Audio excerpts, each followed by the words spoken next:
नमस्कार दोस्तों, welcome to Kumars class. हमने क्लास 6 की हिस्ट्री को कल कंप्लीट किया था। आज से हम शुरू करने जा रहे हैं हिस्ट्री क्लास 6 की ज्योग्राफी। ठीक है, आइए शुरू करते हैं पहले चैप्टर से। पहले चैप्टर का नाम है सौरमंडल में पृथ्वी। सौरमंडल में हमारी पृथ्वी कैसी दिखती है, इसके बारे में ये पूरी गणना इस पूरे चैप्टर में दी गई है। और पृथ्वी के साथ साथ कौन कौन से ग्रह, कौन कौन से उपग्रह, क्षुद्र ग्रह, ये सारी चीज़ें क्या होती हैं, पृथ्वी के साथ कैसे हैं, इन सब के बारे में हम समझेंगे। ठीक है, चैप्टर की शुरुआत ऐसी होती है कि आसमान में हम जो भी चीज़ें देखते हैं, वो चमकती हुई जो भी चीज़ें दिखाई देती हैं, वो बहुत सारी होती हैं। ठीक है, और उनके सारे आकार भी अलग अलग होते हैं। इनमें से कुछ टिमटिमाते हुए प्रतीत होते हैं, कुछ की रोशनी बहुत तेज़ होती है, कुछ की टिमटिमाहट जो होती है वो अलग होती है एक दूसरे से। ठीक है, और कुछ चंद्रमा के भी सामान चमकते हैं। आइए देखते हैं कि ये कौन सी चीज़ें होती हैं, क्या हैं जो आसमान में हमें दिखाई देती हैं। अगर हम इन सारी चीज़ों को देखते हैं तो ये हर समय क्या होती हैं, अलग अलग समय पर अलग अलग आकार तथा अलग अलग स्थिति में दिखाई पड़ती हैं। अगर हम चंद्रमा को लगभग 1 महीने में एक बार देख सकते हैं, पूर्ण चंद्रमा को, जो चंद्रमा पूरी तरीके से हम देखते हैं वो लगभग 1 महीने में एक ही बार दिखाई देता है। ठीक है, और इस अवस्था को कहा जाता है पूर्णिमा। पूर्णिमा के ठीक 15 दिन बाद की स्थिति जो होती है उसको क्या कहा जाता है, अमावस्या। इस दिन क्या होता है, ये नए चंद्रमा की रात्रि होती है, मतलब अमावस्या के बाद फिर नए चंद्रमा का उदय होता है। ठीक, इससे हम क्या समझ सकते हैं कि हम दिन के समय में चंद्रमा और इस सभी छोटी चमकती वस्तुओं को नहीं देख पाते, क्योंकि सूर्य के अत्यधिक तेज प्रकाश के कारण सूर्य का जो प्रकाश होता है वो बहुत ही तेज होता है। इस प्रकाश के कारण क्या होता है कि रात के समय जो चमकने वाली वस्तुएं होती हैं वो हमें दिन में नहीं दिखाई देती। सूर्य, चंद्रमा और वे सभी वस्तुएं जो रात के समय आसमान में चमकती हैं, इनको क्या कहा जाता है, खगोलीय पिंड। रात के समय चमकने वाली जो भी चीज़ें हमें दिखाई देती हैं उन्हें क्या कहा जाता है, खगोलीय पिंड। कुछ खगोलीय पिंडों का आकार बड़ा होता है और उनमें क्या होता है, वो क्या होता है, गर्म भी होते हैं। ये गैसों से बने होते हैं। खगोलीय पिंड बने किसके होते हैं, गैसों के बने होते हैं। इनके पास अपनी ऊष्मा तथा प्रकाश भी होता है। ये लाइन आप ध्यान रखिएगा, खगोलीय पिंडों के पास अपनी ऊष्मा तथा अपना प्रकाश होता है, और ये अपनी ऊष्मा और अपने प्रकाश को क्या करते हैं, बड़ी मात्रा में उत्सर्जित करते हैं। इन खगोलीय पिंडों को क्या कहा जाता है, तारा। ऐसे खगोलीय पिंड जिनके पास अपनी ऊष्मा और अपना प्रकाश होता है उन्हें क्या कहते हैं, तारा। रात के समय ये जो तारे चमकते हुए दिखाई देते हैं, इनमें से ये क्या होते हैं कि हमसे बहुत दूरी पर स्थित होते हैं। दूरी पर स्थित होने के कारण इनकी जो ऊष्मा और इनका प्रकाश है वो हम तक नहीं पहुंच पाता। लेकिन रात के समय हम क्या करते हैं कि कुछ दूरी पर देखने पर सभी वस्तुएं हमें क्या होती हैं, छोटी दिखाई देती हैं। और अत्यधिक ऊंचाई पर जैसे कि उड़ता हुआ हवाई जहाज़ हमें बहुत छोटा दिखाई देता है, इसी तरीके से रात के समय की ओर आसमान में देखने पर हम क्या पाते हैं कि तारों के कुछ समूह दिखाई देते हैं हमें। जैसे कि यहाँ पर एक समूह के बारे में दिखाया गया है। इन्हें क्या कहा जाता है, जो तारों के समूह होते हैं इनको कहा जाता है नक्षत्र मंडल। तो नक्षत्र मंडल जो होता है वो एक तारों का समूह होता है। इसे अर्स मेजर या बिग बियर भी कह सकते हैं। ठीक है, और नक्षत्र मंडल जैसे कि इस यहाँ पे दिखाया गया है, ये सप्त ऋषि, सप्त मतलब क्या हो गया, 7, और ऋषि मतलब संत, मतलब 7 संतों का एक समूह है जिसे क्या कहा जाता है, नक्षत्र मंडल। अर्स मेजर का एक भाग है सप्त ऋषि नक्षत्र मंडल। प्राचीन समय में लोग क्या करते थे कि रात्रि के समय दिशा का निर्धारण कैसे करना होता था, तो दिशा के निर्धारण के लिए रात्रि के समय ये लोग क्या करते थे, तारों की सहायता लेते हैं। तारों की सहायता से दिशा का निर्धारण किस तरीके से होता था, उत्तरी तारा, जो उत्तरी तारा है ये उत्तर दिशा को बताता है। इसे ध्रुव तारा भी कहते हैं। यहाँ पर ध्रुव तारे की स्थिति है, ये हमेशा उत्तर की ओर स्थित होता है। ठीक है, इसकी दिशा कभी नहीं बदलेगी, ये हमेशा उत्तर की ओर ही रहेगा। और ये जो 2 सांकेतिक तारे होते हैं ये इसकी स्थिति को बताते हैं। 2 सीधे, एकदम सीधे जो होते हैं ये तारे, इनके सीध में ही ध्रुव तारा स्थित होता है, और ये दिशा ही क्या कही जाएगी, उत्तर दिशा। ठीक है। ये आसमान में हमेशा एक ही स्थान पर रहता है। हम सप्तऋषि की सहायता से ध्रुव तारे की स्थिति को जान सकते हैं। सप्तऋषि मंडल के सांकेतिक तारों को आपस में मिलाते हुए काल्पनिक रेखा खींची जा सकती है और उसके आगे की ओर बढ़ाया जाए तो यह ध्रुव तारे की ओर इंगित करती है। कुछ खगोलीय पिंडें जो होती हैं उनका अपना प्रकाश और ऊष्मा नहीं होती हैं, उनको क्या कहा जाता है? ग्रह। मतलब ग्रह ऐसे खगोलीय पिंड है जिनके पास अपना ऊष्मा और प्रकाश नहीं होता है। तो ये ऊष्मा और प्रकाश कहाँ से प्राप्त करते हैं? ये तारों से अपना ऊष्मा और प्रकाश ग्रहण करते हैं। ये तारों के प्रकाश से ही प्रकाशित होते हैं, जिन्हें अंग्रेजी में, ग्रहों को अंग्रेजी में क्या कहा जाता है? प्लैनेट। और ये ग्रीक भाषा के प्लेनेटाई शब्दों से बना हुआ है। इसका अर्थ क्या होता है? परिभ्रमिक। परिभ्रमिक का ही मतलब क्या होता है? कि चारों ओर घूमने वाला। तो जो ग्रह होते हैं ये क्या होते हैं? ये चारों ओर घूमते हैं। किसके चारों ओर? देखते हैं पृथ्वी की। ये जो ग्रह होते हैं, पृथ्वी हम जिस पर रहते हैं, ये भी एक ग्रह है। मतलब जितने भी ग्रह, खगोलीय पिंड जिनके पास अपना ऊष्मा और प्रकाश होता है वो, और जिनके पास अपना ऊष्मा और प्रकाश नहीं होता, ग्रह, ये और पृथ्वी, ये भी एक ग्रह है। पृथ्वी के पास अपना ऊष्मा और प्रकाश नहीं है। ये अपना संपूर्ण प्रकाश और ऊष्मा कहाँ से प्राप्त करते हैं? सूर्य से, जो पृथ्वी के सबसे नज़दीक का एक तारा है। मतलब कि जो सूर्य है वो क्या है? ये एक तारा है। ठीक है। पृथ्वी से बहुत दूरी से जैसे चंद्रमा को देखने पर यह चंद्रमा की ही तरह चमकता हुआ प्रतीत होता है। इस पूरी इमेज में ही इस पूरे चैप्टर का सार है। हम इस इमेज को देखते हैं। ठीक है। इसमें ये देख लीजिए, सूर्य यहाँ पर स्थित है, इसके जस्ट बाद में बुध, फिर उसके बाद शुक्र, फिर उसके बाद पृथ्वी। पृथ्वी का नंबर कितना है? 3।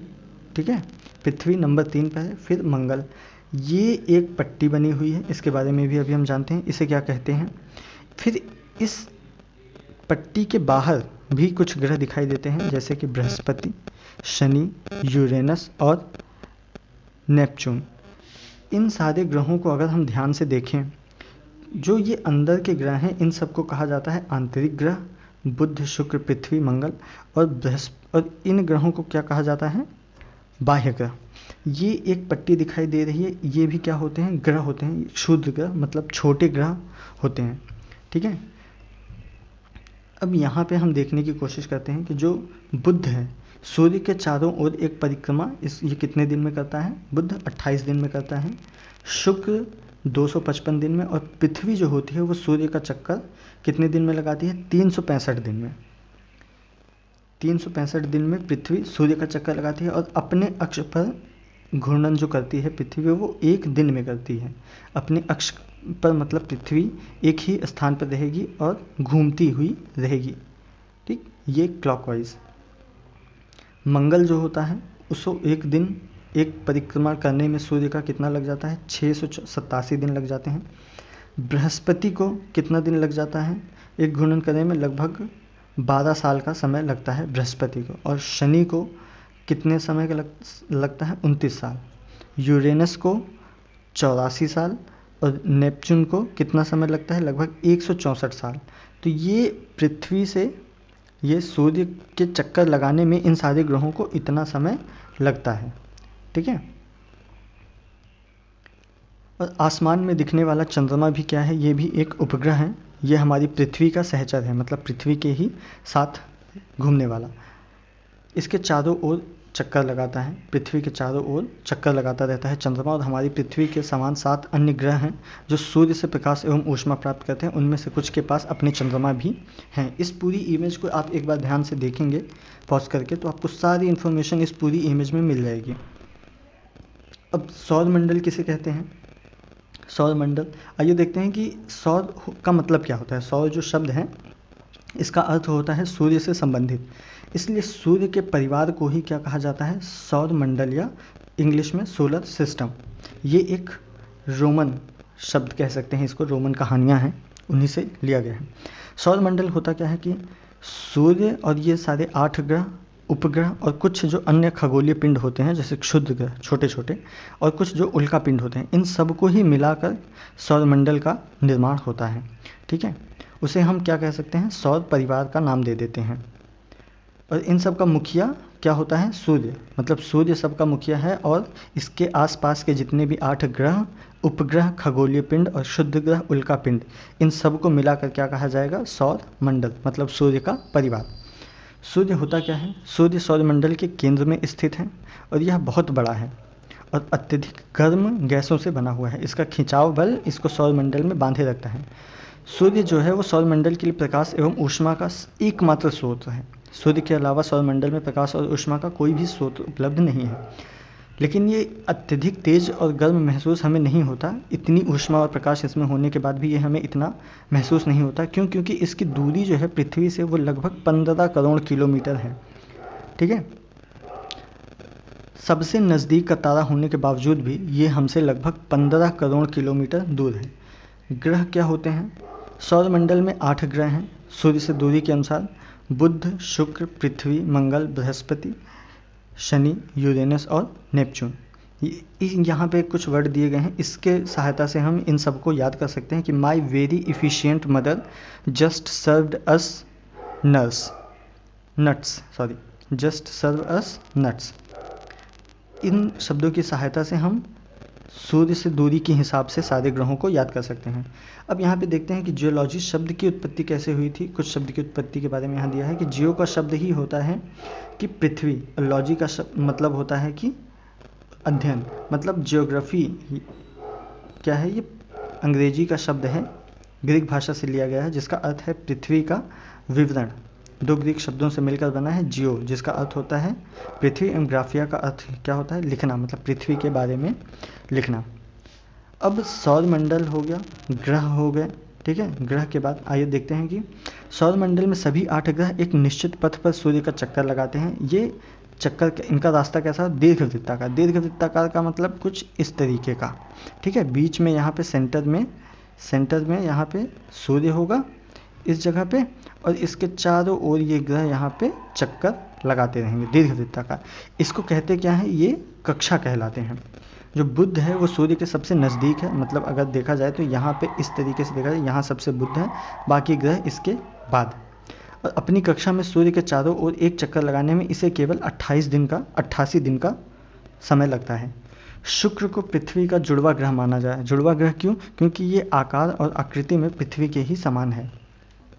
अभी तक क्या होता था कि प्लूटो को भी एक ग्रह माना जाता था, लेकिन अंतर्राष्ट्रीय खगोलीय संगठन जो है, इन्होंने 2006 में इसको खारिज कर दिया। और जो अन्य खगोलीय पिंड है UV 313 और सीरस और प्लूटो, इन सब को क्या कह दिया कि ये ग्रह नहीं, ये बौने ग्रह हैं। बौने मतलब छोटे ग्रह हैं।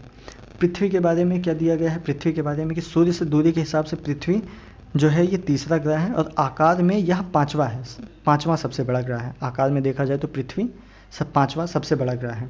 यह ध्रुवों के पास थोड़ा चपटा सा है। चपटा मतलब कि ये कुछ, अगर देखें तो ये कुछ इस तरीके से ही आएगा, अंडाकार, मतलब ध्रुव इसका यहाँ पे ये ध्रुवों के पास ये चपटा सा है, अंडाकार कह सकते हैं। इसकी आकृति को हम अंडाकार से कह सकते हैं।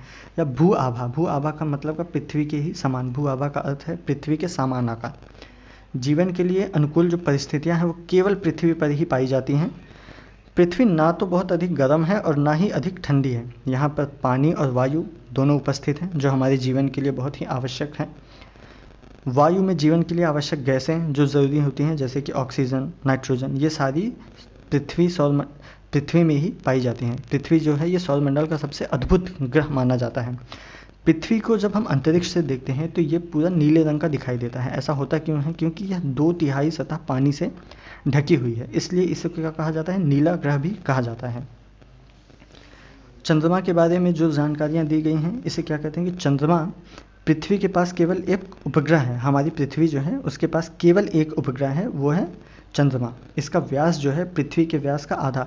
व्यास क्या होता है कि जैसे कि ये पृथ्वी है तो यहाँ इसके सेंटर पे यहाँ से यहाँ तक की जो दूरी होगी इसे कहेंगे व्यास। और चंद्रमा का जो व्यास है वो पृथ्वी के व्यास के 1/4 है, 1/4 है। ठीक है, मतलब पृथ्वी जो होगी हमारी चंद्रमा से 4 गुना बड़ी है। लेकिन चंद्रमा जो है वो हमें इतना बड़ा क्यों प्रतीत होता है? क्योंकि यह हमारे अन्य ग्रहों से जो भी हैं अपेक्षा सबसे पृथ्वी के नज़दीक में है। ये लगभग 3,84,400 किलोमीटर पृथ्वी से चंद्रमा की दूरी है। सूर्य एवं चंद्रमा की दूरियों की तुलना हम इससे कर सकते हैं कि चंद्रमा की दूरी कितनी है और सूर्य की दूरी कितनी है। नील आर्मस्ट्रॉन्ग जो थे ये पहले व्यक्ति थे जो 20 जुलाई 1967 को सबसे पहले चंद्रमा की सतह पर इन्होंने कदम रखा था। कुछ शब्द दिए गए हैं, इनके बारे में हम जान लेते हैं। इनकी परिभाषाएं दी गई हैं कि जैसे उपग्रह किसे कहते हैं, एक खगोलीय पिंड है जो ग्रहों के चारों ओर उसी प्रकार चक्कर लगाता है जिस प्रकार ग्रह सूर्य के चारों ओर चक्कर लगाते हैं। मतलब जो भी ग्रह सूर्य के चारों ओर चक्कर लगाते हैं उन्हें क्या कहा जाता है, ग्रह कहा जाता है, और जो खगोलीय पिंड ग्रहों के चक्कर लगाते हैं उन्हें उपग्रह कहा जाता है। मानव निर्मित कुछ उपग्रह होते हैं, ये भी ग्रहों के चारों ओर चक्कर लगाते रहते हैं। इनका प्रक्षेपण कैसे किया जाता है ये इन्फॉर्मेशन पूरी इस इमेज में दी गई है। ये रॉकेट के थ्रू प्रक्षेपित किए जाते हैं। ठीक है, रॉकेट ऐसे निकलेगा, इसका एक भाग मान लेते हैं पार्ट ये 1 हो गया, ये 2 हो गया, यहाँ पर ये दोनों पार्ट मिले हुए होते हैं। ठीक है, तो पार्ट 1 जो होता है ये आगे की ओर प्रक्षेपित हो जाता है, पार्ट 2 जो होता है ये टूट कर पृथ्वी की ओर वापस आ जाता है। ठीक है, जब ये पार्ट 1 आगे जाएगा तो ये कुछ इस तरीके से खुलेगा और फिर यही जो होता है ये हमारी पृथ्वी के चारों ओर चक्कर लगाता रहता है। ठीक है, यह वैज्ञानिकों द्वारा बनाया गया है। इसका उपयोग क्या होता है, ब्रह्मांड के बारे में जानकारी प्राप्त करना एवं पृथ्वी पर संचार माध्यम के लिए किया जाता है। इसे रॉकेट के द्वारा अंतरिक्ष में भेजा जाता है एवं पृथ्वी की कक्षा में स्थापित कर दिया जाता है। कुछ जो उपग्रह हैं उनके नाम क्या हैं, जैसे इनसेट, IRM, ईडूसैट, ये सारे उपग्रह हैं पृथ्वी के। ठीक है, चंद्रमा पृथ्वी का एक चक्कर लगाने में 27 दिन लेता है। ठीक है, और इतने ही समय में यह अपने कक्ष पर एक चक्कर भी पूरा कर लेता है। इसके परिणाम स्वरूप पृथ्वी से हमें चंद्रमा का केवल एक ही भाग दिखाई देता है। चंद्रमा की परिस्थितियां जीवन के लिए इतनी अनुकूल नहीं है और इसकी सतह कैसी है कि पर्वत, मैदान, गड्ढे चंद्रमा की सतह पर छाया बनाते हैं, जो पूर्णिमा के दिन चंद्रमा इसकी छाया को देखा जा सकता है। शुद्ध ग्रह क्या होते हैं, शुद्ध ग्रह के बारे में अभी हमने देखा था इमेज में। ये तारों, ग्रहों एवं उपग्रहों के अतिरिक्त असंख्य छोटे पिंड होते हैं। ठीक है, सूर्य के चारों ओर ये भी चक्कर लगाते हैं और इन पिंडों को ही क्या कहा जाता है, शुद्ध ग्रह। तारों, ग्रहों एवं उपग्रहों के अतिरिक्त असंख्य छोटे पिंड भी सूर्य के चारों ओर चक्कर लगाते हैं और इन्हीं पिंडों को शुद्ध ग्रह कहा जाता है। ये मंगल और बृहस्पति की कक्षाओं के बीच पाए जाते हैं। ये आप इमेज में यहाँ पे देखेंगे तो ज़्यादा समझ में आएगा। ये मंगल और बृहस्पति की कक्षाओं में ये एक पट्टी है शुद्ध ग्रह। ये भी क्या करते हैं कि इन ग्रहों के ही समान सूर्य के चारों ओर चक्कर लगाते हैं। इन्हीं को कहा जाता है शुद्ध ग्रह। ठीक, वैज्ञानिकों के अनुसार शुद्ध ग्रह के ही भाग होते हैं जो बहुत वर्ष पहले विस्फोट के बाद ग्रहों से ही टूटकर बन गए हैं। शुद्ध ग्रह वही होते हैं जो ग्रहों से ही विस्फोट के बाद ग्रहों से टूटकर अलग हो गए हैं। उल्कापिंड किसे कहा जाता है, सूर्य के चारों ओर चक्कर लगाने वाले पत्थरों के छोटे छोटे टुकड़ों को क्या कहा जाता है, उल्कापिंड। सूर्य के चारों ओर चक्कर लगाने वाले पत्थरों के छोटे छोटे टुकड़े, इन्हें कहा जाता है उल्कापिंड।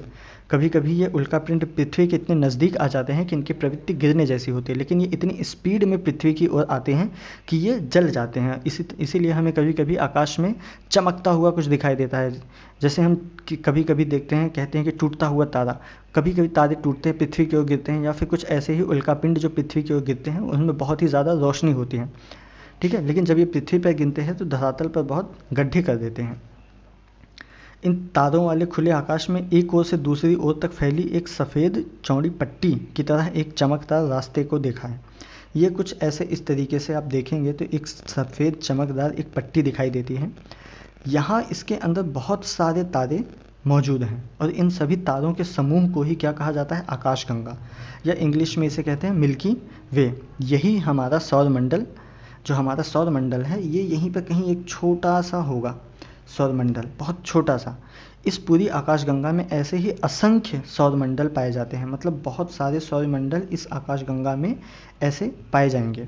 ठीक है, जिसकी हम कल्पना भी कभी नहीं कर सकते कि इसमें कितने, एक सौरमंडल में, एक मिल्की आकाशगंगा में कितने सारे सौरमंडल हैं और ऐसे ही ब्रह्मांड में कितनी सारी आकाशगंगाएं हैं। अब इसी तरीके से हम कह सकते हैं कि सौरमंडल के समूह को ही आकाशगंगा और आकाशगंगाओं के समूह को ही ब्रह्मांड कहा गया है। ठीक है, आकाशगंगा का एक भाग है। प्राचीन भारत में इसकी कल्पना आकाश में प्रकाश की एक बहती नदी से की गई थी, इसीलिए इसको क्या कहा गया है, मिल्की वे नाम पड़ा है इसका।